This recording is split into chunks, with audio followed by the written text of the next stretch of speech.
കരുവന്നൂർ പോലെയുള്ള ഒരു വലിയ ബാങ്ക് കൊള്ള നടത്തിയ ആളുകൾ ഇവിടെ വന്ന് ചാരിത്ര പ്രസംഗം നടത്തുന്നത് കേൾക്കുമ്പോ സങ്കടം തോന്നുന്നുണ്ട്. അതുകൊണ്ടാണ് പറഞ്ഞു പോയത്.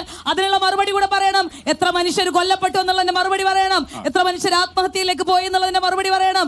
ഇപ്പോഴും പെൺകുട്ടികളുടെ കല്യാണം നടത്താൻ സാധിക്കാതെ, കുട്ടികളുടെ വിദ്യാഭ്യാസത്തിന് പണമില്ലാതെ, എന്നിട്ട് ഇവരെ ഞാൻ പറഞ്ഞു ഇതിനെ കുറ്റപ്പെടുത്താനല്ല, ഇത് ആരാ പറയുന്നേ അത് നമ്മൾ മനസ്സിലാക്കണ്ടേ. ആരാ ഇതിനെ പറ്റിയൊക്കെ പറയുന്നത്. പിന്നെ കുറെ കാര്യങ്ങൾ കോൺഗ്രസിൽ എല്ലാവരും BJP-യിലേക്ക് പോകുന്നു. വിശ്വനാഥ മേനോൻ നായനാര് മന്ത്രിസഭയിലെ വൈദ്യുതി മന്ത്രി ആയിരുന്നല്ലോ അക്ബർ സാറേ. അതുപോലെ അൽഫോൻസ് കണ്ണന്താനം നിങ്ങളുടെ MLA ആയിരുന്നല്ലോ. ത്രിപുരയിലെ ത്രിപുരയിലെ നിങ്ങളുടെ മുഖ്യമന്ത്രി ഇപ്പോ BJP-യുടെ മുഖ്യമന്ത്രി പഴയ ത്രിപുരയിൽ നിങ്ങളുടെ ത്രിപുര ഭരിച്ചിരുന്നത് ആരാ? അതെ, ആ ത്രിപുരയിലെ കോൺഗ്രസിന്റെ MLA-മാരെ കൂട്ടത്തോടെ കൊടുക്കുകയാണ്.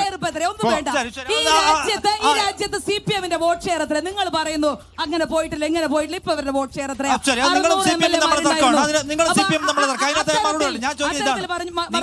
ഹിന്ദുത്വ രാഷ്ട്രീയത്തോടുള്ള നിങ്ങളുടെ പൊസിഷനിങ്ങിന്റെ അതും അദ്ദേഹം പറഞ്ഞു.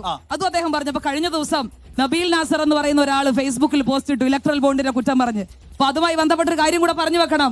നബീൽ നാസർ പോസ്റ്റ് ഇടുകയാണ് ഇലക്ട്രൽ ബോണ്ട് രാജ്യത്തിന് വലിയ അപകടകരമായ രീതിയിൽ ചെയ്തിട്ടുള്ള ഒരു കാര്യമാണെന്ന് പറഞ്ഞു വെക്കുമ്പോ പിണറായി വിജയന്റെ പോലീസ് കേസെടുക്കുക. എന്താ FIR-ൽ എഴുതി പിടിപ്പിച്ചിരിക്കുന്നത്? നരേന്ദ്രമോദിജിയുടെ സൽപ്പേരിന് കളങ്കപ്പെടുത്തി. ഇപ്പൊ സൽപ്പേര് കളങ്കപ്പെടുത്താതിരിക്കാൻ ശ്രദ്ധിക്കുന്ന ആളുകളാണ് ആര്? പിണറായി വിജയന്റെ ആഭ്യന്തരവും പിണറായി വിജയന്റെ പോലീസും. എന്നിട്ട് ഇവരാണ് സംഘപരിവാർ വിരുദ്ധതയെ പറ്റി നമുക്ക് ക്ലാസ് എടുക്കാൻ വരുന്നത്. അപ്പൊ ഇത്തരത്തിലുള്ള കാര്യങ്ങൾ അതായത് നരേന്ദ്രമോദിയുടെ സൽപ്പേരിന് കളങ്കം ഉണ്ടാക്കി തെരഞ്ഞെടുപ്പ് ഫലത്തെ സ്വാധീനിക്കാൻ ശ്രമിച്ചു. എന്ന് വെച്ചാൽ BJP-യെ തോപ്പിക്കാൻ ശ്രമിച്ചതിന് FIR ഇട്ടിരിക്കുക. 153 കലാപ കുറ്റമാണ്. ഏത് CPM PB അംഗം ഭരിക്കുന്ന കേരളത്തിൽ? ഞാൻ പറയട്ടെ. സാധാരണ ഒരു പോലീസിന്റെ നടപടിക്രമങ്ങളെ സംബന്ധിച്ച് അറിയുന്ന ഒരു വക്കീലാണ് അവര്. അത് സഭയെ ഇതിനെ തെറ്റിദ്ധരിപ്പിക്കാൻ വേണ്ടി ഒരാള് ഒരു പരാതി കൊടുത്ത് അയാളുടെ ഒരു മൊഴി കേൾക്കുന്നതിന്റെ അടിസ്ഥാനത്തില് അതിനെ സംബന്ധിച്ച് FIR എടുത്തു കഴിഞ്ഞാൽ അതിന്റെ അർത്ഥം അയാൾ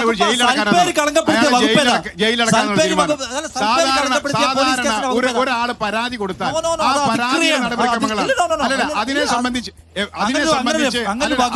അതിനെ സംബന്ധിച്ച് അനാവശ്യമായ കോലാഹലങ്ങൾ ഉണ്ടാക്കാൻ വേണ്ടി ശ്രമമാണ് ഞാൻ ഇവിടെ പറയാൻ വേണ്ടി ഉന്നയിക്കുന്നത്. ഒരു കാര്യം ചോദിക്കട്ടെ MLA, നമ്മൾ ഇവിടെ സംസാരിക്കുന്നുണ്ടല്ലോ, മോദിയെ വിമർശിക്കുന്നൊക്കെ ഉണ്ട്. അപ്പൊ കേസെടുക്കാൻ വകുപ്പുള്ള സംഗതിയാണ് ഈ നടക്കുന്നത്. അല്ല, നമ്മൾ കേസെടുക്കില്ല. സൊമോട്ടോ കേസെടുത്തതല്ല, പരാതിയുടെ അടിസ്ഥാനത്തിലാണ്. ആരായും കൊടുക്കുക സ്വാഭാവികമായിട്ട് അന്വേഷിക്കും. അന്വേഷിക്കുന്നതിന്റെ അർത്ഥം അന്വേഷിക്കുന്നതിന്റെ അടിസ്ഥാനം അത് നിങ്ങൾ തെറ്റായ രീതിയിൽ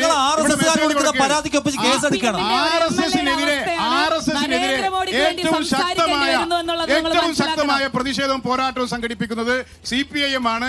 അക്കാര്യത്തിൽ ആർക്കെങ്കിലും സംശയം വേണ്ട കാര്യമില്ല. CPM-ന്റെയും ഇടതുപക്ഷ ജനാധിപത്യ മുന്നണിയുടെയും അതിന്റെ ആത്മാർത്ഥത ആരും ചോദിക്കുന്നത്. ഈ രാജ്യത്ത് ഏറ്റവും ആദ്യമായി പൗരത്വ ഭേദഗതി നിയമത്തിനെതിരായി പ്രമേയം പാസാക്കിയ ഏക നിയമസഭ കേരള നിയമസഭയാണ്.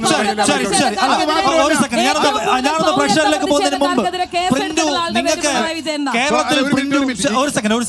നിങ്ങൾക്ക് കേരളത്തിൽ തെരഞ്ഞെടുപ്പ് വിജയം ഉണ്ടാക്കണമെങ്കിൽ സാധാരണ സമവാക്യങ്ങൾ